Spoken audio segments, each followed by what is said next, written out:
ponía la foto de la gente sonriendo, ¿no? Pero te hacía la historia. Normalmente están tristes, ahorita están contentos. O el otro niño que ponía los radios de intercomunicación y decía, lo usé cuando mi papá estaba aquí y me podía comunicar con él. Los efectos en los niños son profundos, yo creo que sí son, pero no son necesariamente trágicos. Los niños tienen sus recursos y también aprenden a lidiar con todo esto, aprenden a expresarlo, aprenden a buscar maneras. Hay unos que uno decía, bueno, pues cuando yo me siento mal, a veces me pongo a platicar con mi mamá, por ejemplo, o a veces no hago nada, decía. Tienen esa posibilidad de elegir de algún modo alguna estrategia de buscar en sus propias historias, en los propios recursos comunitarios, qué pueden hacer quizá para atenuar esa tristeza y para que, bueno, la migración, que también tiene sus otros lados, ¿no? Por ejemplo, mejoran sus niveles de bienestar, eso es indudable en muchos de los casos, cómo ir lidiando con esos dolores, porque además la migración no es la culpable de todos los dolores, también eso lo sabemos, ¿no? A veces nuestra vida cotidiana, aun cuando estamos todos juntos, no necesariamente es la perfecta, pero sí la migración introduce ese elemento de incertidumbre y de distancia. Los chamacos aprenden, confiemos en ellos. Muy bien, ahora sí, muchísimas gracias. Un fuerte aplauso para la doctora Zamudio nuevamente.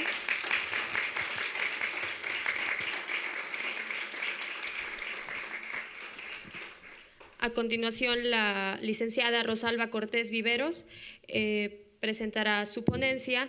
Ella es licenciada en Economía por la Universidad Veracruzana, candidata a maestra en Ciencias Sociales por la Universidad Autónoma de Tlaxcala, integrante, al igual que la doctora Zamudio, del Grupo Interdisciplinario de Estudios sobre Migración del CIESAS Unidad Golfo, becaria del CIESAS Golfo dentro del proyecto Comunidades Transnacionales de América del Norte, financiado por la Fundación Rockefeller.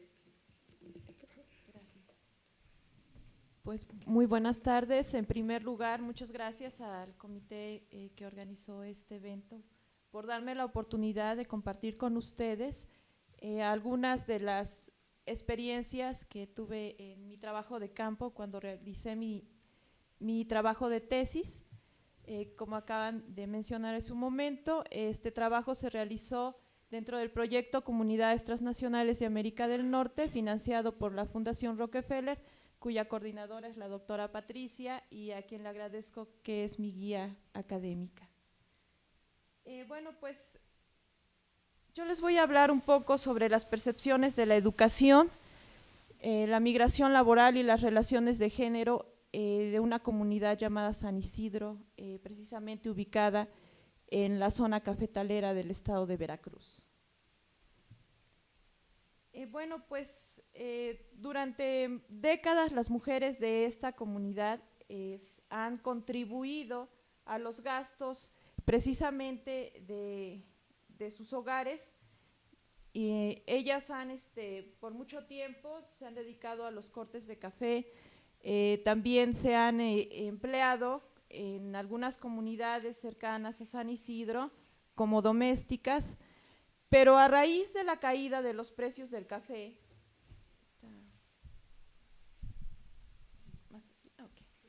bien, gracias. Pero a raíz de la caída de los precios del café, estas mujeres han tenido que buscar empleo en mercados más lejanos. De esta manera, las mujeres han llegado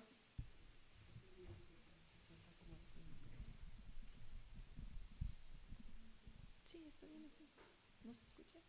¿Sí? De esta manera las mujeres han llegado a Monterrey, en donde han tenido la oportunidad no solamente de tener ingresos más altos, puesto que ellas están laborando en hogares de clase alta de este lugar, sino que también han tenido la percepción de ser más independientes, al mismo modo que ellas se han procurado a sí mismas educación tanto formal como informal. Pero algunas de este grupo han tratado de incursionar en el mercado laboral norteamericano, insertándose en el mercado secundario, pero en este momento ellas han tenido que insertarse en una red que está dominada precisamente por varones, las cuales han quitado todas estas percepciones que tienen de ser independientes y les ha quitado la oportunidad de seguirse superando en cuestiones de educación. Los métodos que utilizamos para esta investigación son cuantitativos, le dimos prioridad a las entrevistas a profundidad.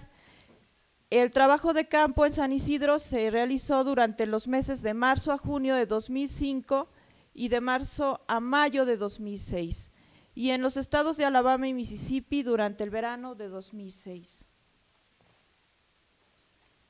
El objetivo de este trabajo fue conocer cómo se han ido rediseñando las percepciones sobre la educación y los accesos a ella a través de las narraciones de los proyectos de vida y de las trayectorias laborales a lo largo de las experiencias migratorias, tanto de los jóvenes como de las mujeres a lo largo precisamente de su migración.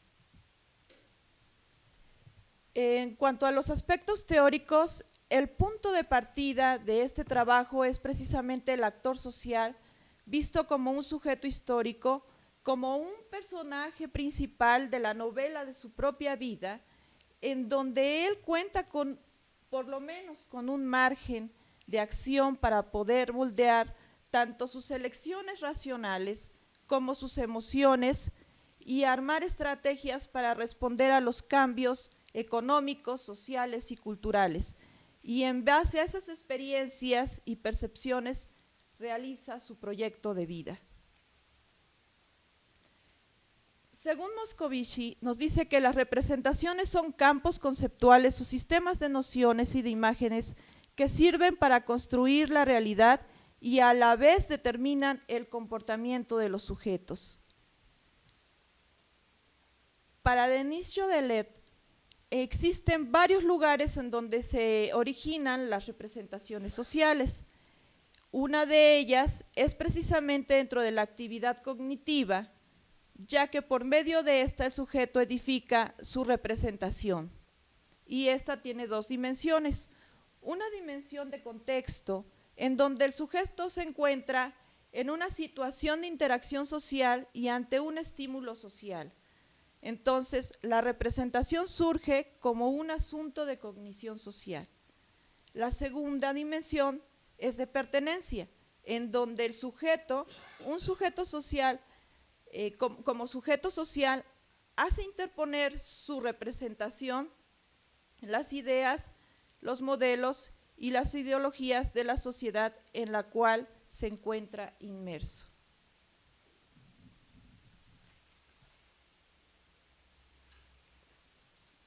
¿Qué entendemos como proyectos de vida? Para Anthony Giddens, al respecto nos dice que la planificación de la vida es un medio de preparar una línea de acción futura activada en la función de la biografía del yo. Como señalan Berger y Kilner, la valoración del individuo en la sociedad moderna ha hecho del el proyecto vital un valor en sí mismo, a la vez que los procesos de complejización de la sociedad han llevado a un cuestionamiento y reacomodo constante del proyecto vital. Cuando hablamos de trayectorias laborales, consideramos que el análisis de estas la consideramos como una forma de visión longitudinal de la vida laboral de las personas que permite observar tanto las continuidades como las rupturas del itinerario vital de las personas en el mundo del trabajo y permite ver el efecto que el tiempo social tiene sobre ellas. Ahora, ¿a qué nos referimos con educación formal? Bueno, pues cuando estamos hablando de un sistema educativo institucionalizado, cronológicamente graduado y jerárquicamente estructurado que abarca desde la escuela primaria hasta la universidad. Cuando nos referimos a educación no formal, estamos hablando de cualquier actividad educativa organizada y sistemática que se lleva a cabo fuera de la estructura del sistema formal. Bueno, pues antes de explicarles un poco sobre nuestras observaciones, les voy a platicar que San Isidro se encuentra ubicada precisamente en el centro del estado de Veracruz, en la región cafetalera más importante.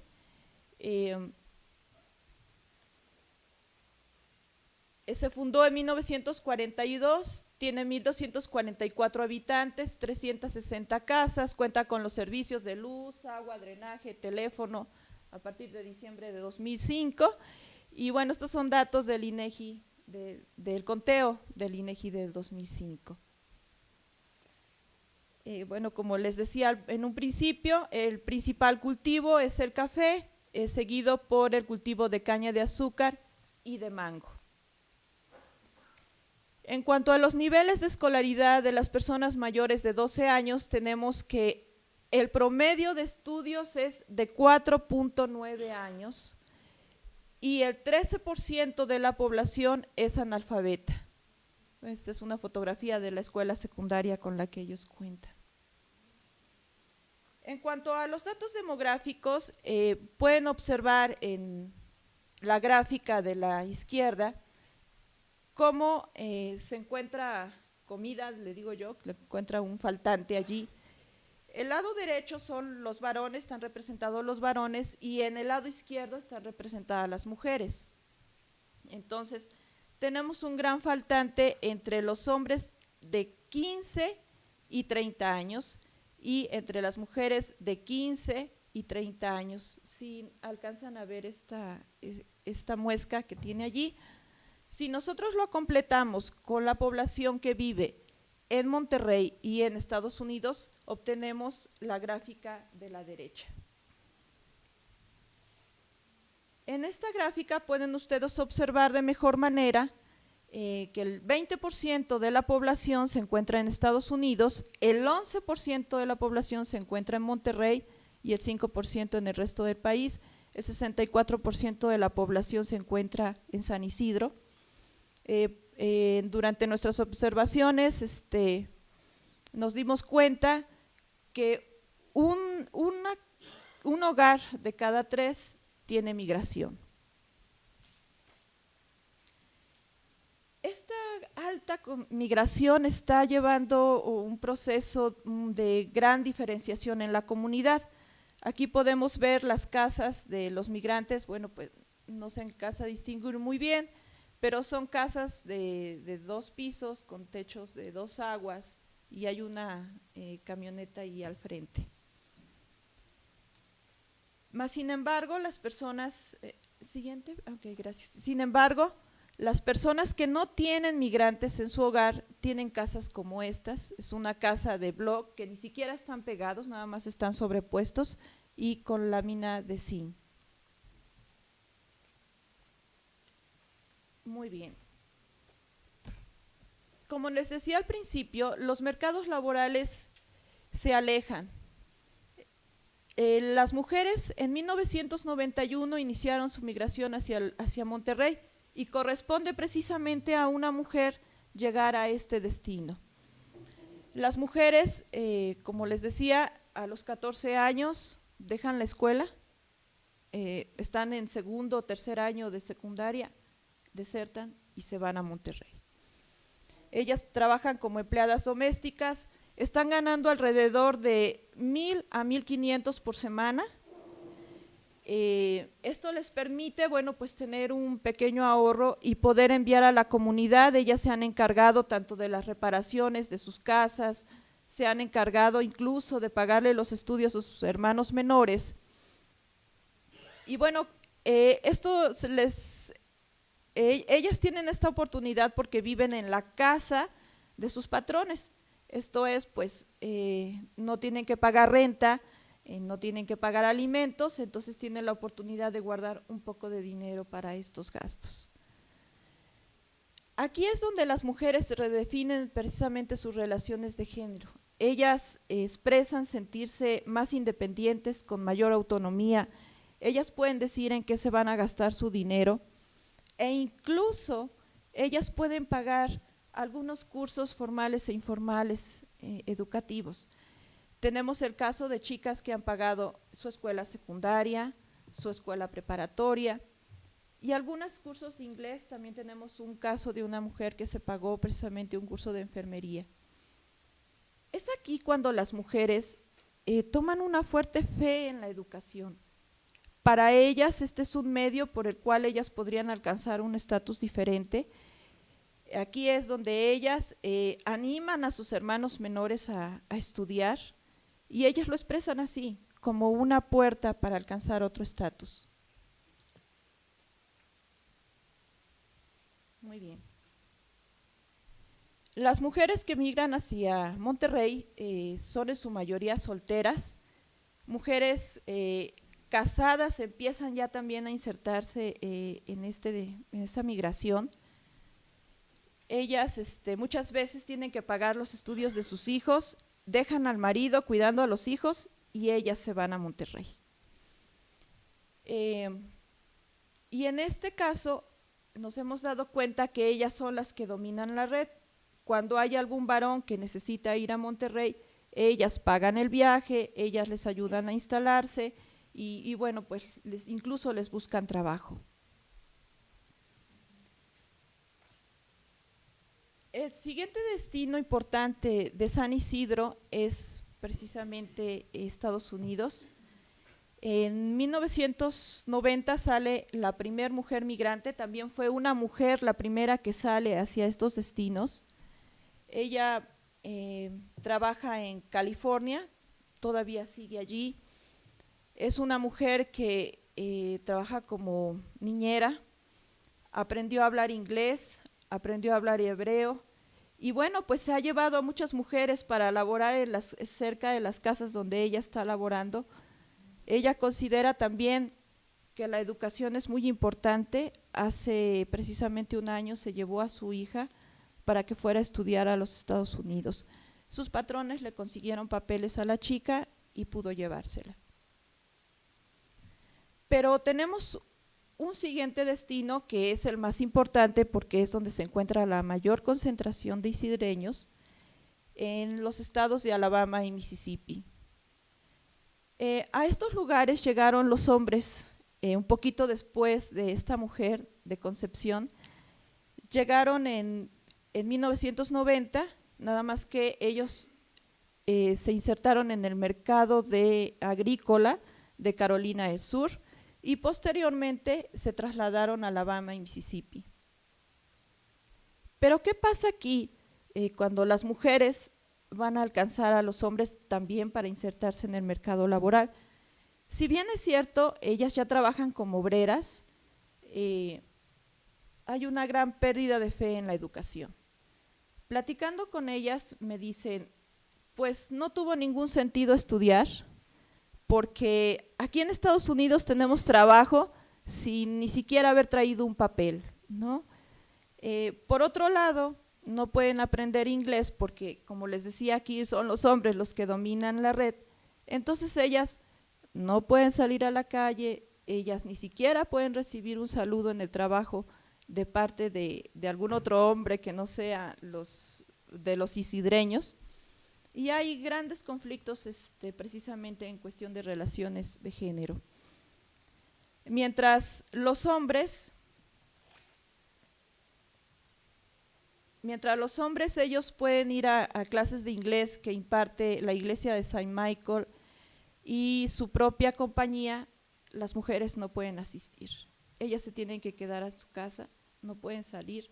Incluso una de las estrategias que ellos siguen precisamente para que la mujer no pueda salir es, si ella tenía carro antes de casarse, lo venden, no le compran otro y no les enseñan a manejar. Entonces esto pues las retiene mucho en sus hogares, ¿no?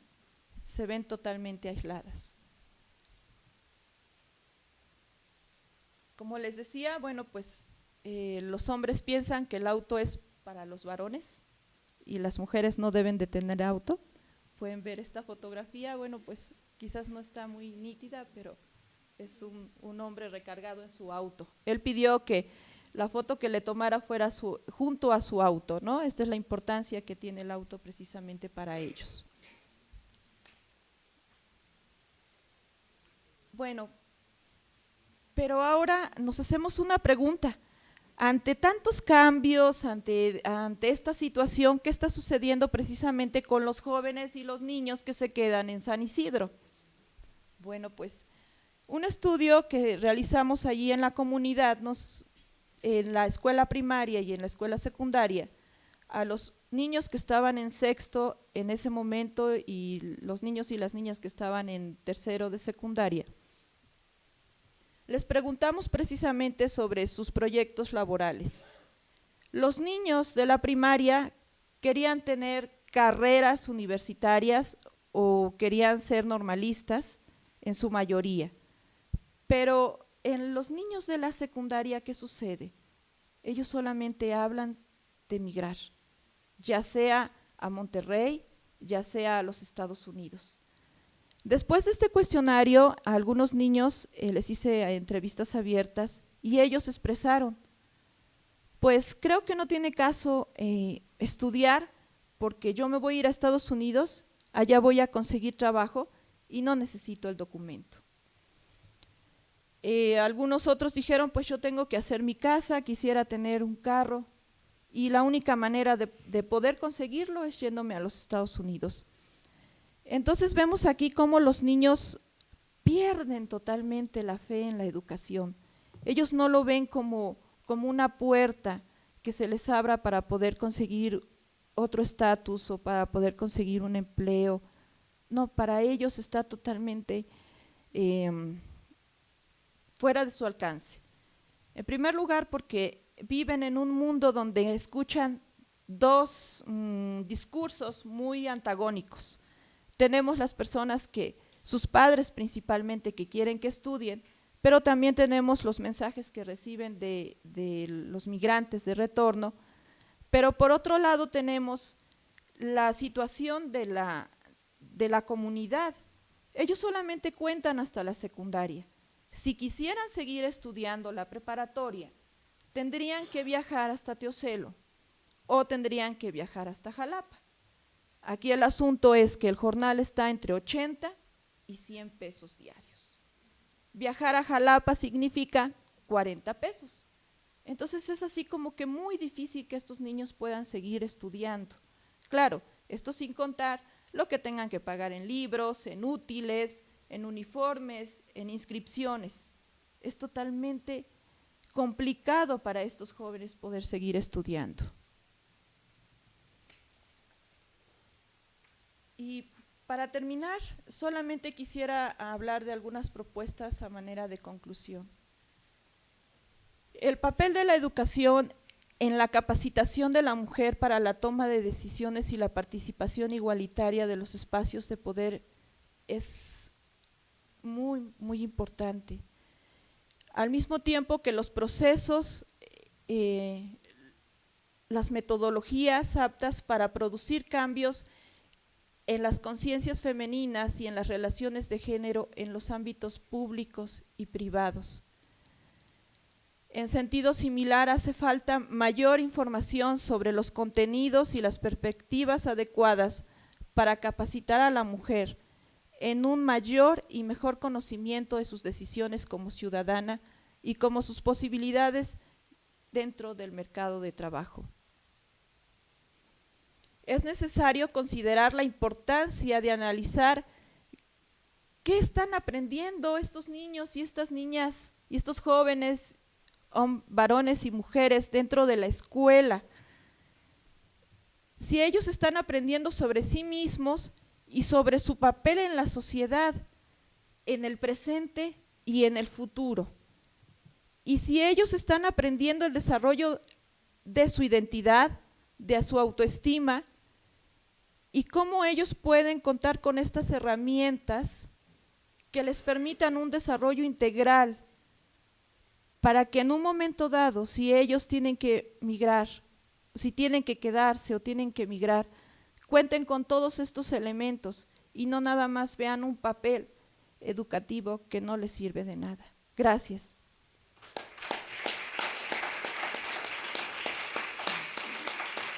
Muchas gracias a la maestra Rosalba Cortés. Tenemos tiempo solo para una pregunta. Adelante, por favor. Le solicitamos que sea breve porque tenemos el tiempo limitado. Buenas tardes. Buenas tardes. Estamos hablando de San Isidro, ¿pertenece al municipio de Teocelo? Sí. Sí. Bueno, ¿cuál cree usted que debe ser el papel del profesor para que los niños recuperen esa fe en la educación que se está perdiendo? Pues yo creo que más que nada, pues debe de ser del mismo sistema educativo, incluir precisamente dentro de los planes de estudio el desarrollo humano, el desarrollo de capacidades, el desarrollo de la autoestima, de la identidad que deben de tener estos jóvenes. Y bueno, pues en eso juega un papel muy importante el maestro. Muchas veces nos damos cuenta que los maestros los critican cuando van a migrar. Tenemos el caso de una maestra que le fue a gritar a la mamá de una niña que iba a migrar, tenía 14 años y fue muy enojada a reclamarle. Pero yo creo que dentro de este aspecto más que nada hay que ver, comprender qué está pasando en la comunidad y darles los elementos a los niños para que ellos puedan en un momento dado trabajar, para que los niños puedan desarrollarse. Y sí, definitivamente los maestros creo que son muy importantes en esto. Muchísimas gracias a la maestra Rosalba Cortés Viveros, un fuerte aplauso para ella.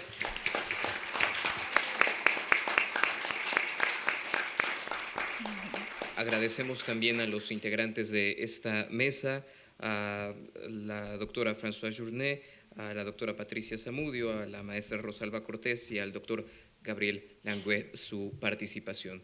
Antes de concluir, vamos a escuchar los comentarios que con relación a esta sesión tuvo la doctora Patricia Zamudio, quien se desempeñó como la comentarista en esta primera jornada del 6º coloquio de la AFDC.